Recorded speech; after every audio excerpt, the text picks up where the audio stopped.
All right, guys, what's up? Welcome back to another video. We're gonna hop straight into mods on my brother's truck. Got a grid heater delete, a PDY performance. Said he thought he ordered black, which would have looked a lot better with the intake elbow, but it's just machine finished, which is fine. Looks good still. Which if you don't, we're gonna do a full video on how to install this if you're just installing this separate, but also while we're in there, because you know that you have to unbolt your intake, we're gonna go ahead and upgrade. So this was a $50 intake horn. It comes pre-painted, powder coated, not sure the material. Looks fine, feels fine, and actually looks pretty nice. The only thing I can say that doesn't look too good is you can see when they were taking the aluminum, they actually burnt through right there.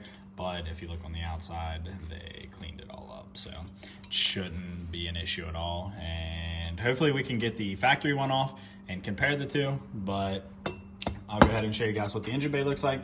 This should be a relatively fast install. It shouldn't be too hard. So let's hop in there. Let's go to the stock bay, show you guys what we're taking off. And what I'm gonna do is I'm gonna compare the size of this intake versus the factory one, because from my understanding the factory one is pretty restrictive. So goal of this, lower EGTs, get a little bit better airflow, and hopefully spool up a little bit quicker. That's the goal. So we'll see what happens. Grid heater, we're gonna see if that one's clogged up at all, and if it's not, that's fine. So go ahead and hop. All right, guys, so this is in the bay. This is the intake horn. Right below that right there is the grid heater. Should be an 11mm right here. These look like 10s. I hope they're 10s. That's what I'm saying right now. If they change, I'll let you guys know. So 1, 2, gonna have to get that one to get the dipstick off. And then on the other side, there's another 2. And then we should be able to get the intake horn off. Then the grid heater underneath right here should be able to just wiggle off, and we should be able to get it. And I would assume that this is the wiring right here for the grid heater that wraps around the front, which we're gonna go ahead and get rid of too. So let's just hop right into it.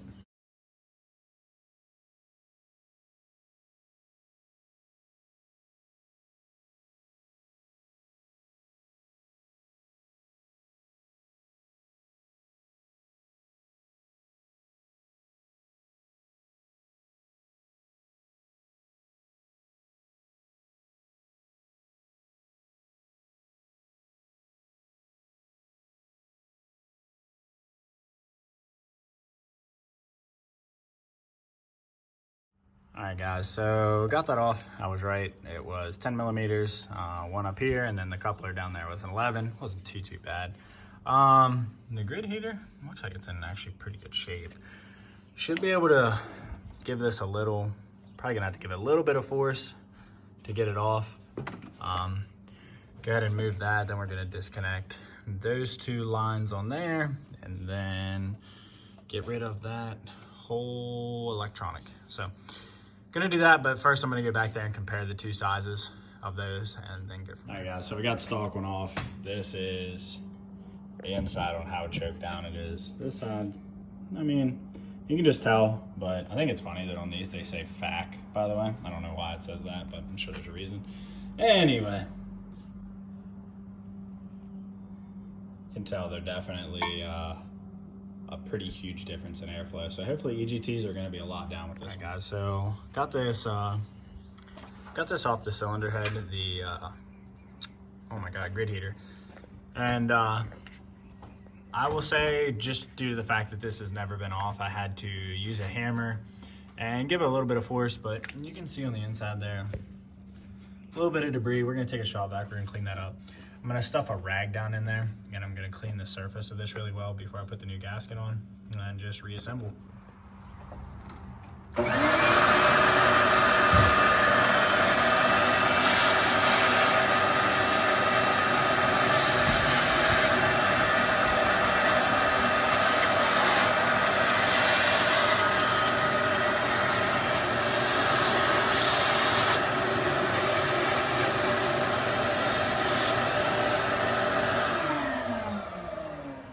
So we got the area all cleaned up back here. We're gonna have 2 Allen, well, they're hex bolts that just thread in there. The reason we're putting Loctite on them, we just don't want them to back out. Same thing with the intake elbow. There's some extra ports here that we're gonna go ahead and Loctite The reason that we're gonna do that is because one of these back all the way through, that would be a huge worry. Backing all the way out wouldn't be the end of the world. We just have a really bad vacuum leak, but all the way in, going to the cylinder head, next thing you know, you're gonna have a hell of a problem. So gonna get these in here, put red Loctite, so they're gonna be in there. And yeah, so got the area all cleaned up, vacuumed up front. Gonna go ahead, tighten these up, and get it all installed now, guys. So got the gasket on the bottom, got it in there. You have to remember, whatever one you get is this, it's for cylinder one, is this fuel line right here. There's a little indent in the side of the grid heater delete that has to face that way, just so that there's enough clearance. And the nice part is the gaskets that come with these, they're only a one-way gasket, so it's really, really hard to mess these up. But you can see free flowing now into the cylinder head. So gonna go ahead, get the intake up, well, put the other gasket on, get the intake elbow on, and get it bolted in. All right, guys, so I got the elbow on. The reason we got the rag is because the dipstick's kind of scratching that tube a little bit.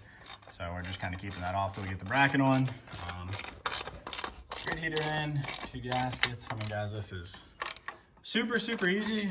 As soon as we get this snug down and get the intercooler coupler back on, gonna take it for a drive and see if it changed anything, if we noticed anything. Bare minimum, obviously, for towing and stuff, it's gonna be worlds better for the EGTs. Oh, shit. Last thing I wanna remember, the wiring. So we got a bolt holding it on, and then it goes all the way to the other side, guys. If you just trace this wiring, you can literally just take it off. So just make sure you trace it all the way back, and we'll get that off. All right, guys, so got that on. Last thing we got to do is this. This was a job. Had to find a bolt and had to modify it to be short enough because this does not thread all the way through. But this mounting bracket, and I know this is a cheap horn, but this mounting bracket is absolute dog shit. Location's really bad.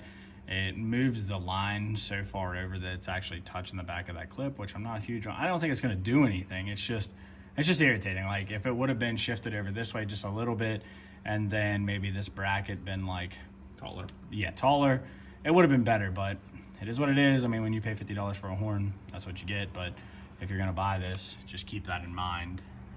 Everything else went smooth as could be, no complaints at all, but that mounting bracket is shit. And it looks like it's touching, but it's just not. So anyway, gonna get the coupler back on, get that off, go for a ride. All right, guys, so I went on a ride. My brother, obviously, he drives the truck every day. Be 100% honest, this is gonna close the video out. It's gonna be short and sweet, to the point. Power difference, you can't feel a difference, which kind of expected. It was more for keeping it cool while we're towing, making it a little bit more free-flowing air the air was restricted on the stock elbow. So didn't really expect it to change a whole lot, just for like mainly towing purposes. So yeah, that's gonna close the video out, guys.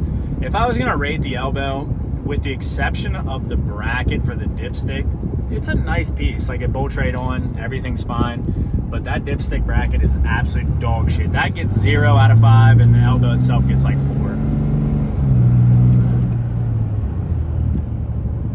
So, all right, guys, till next time.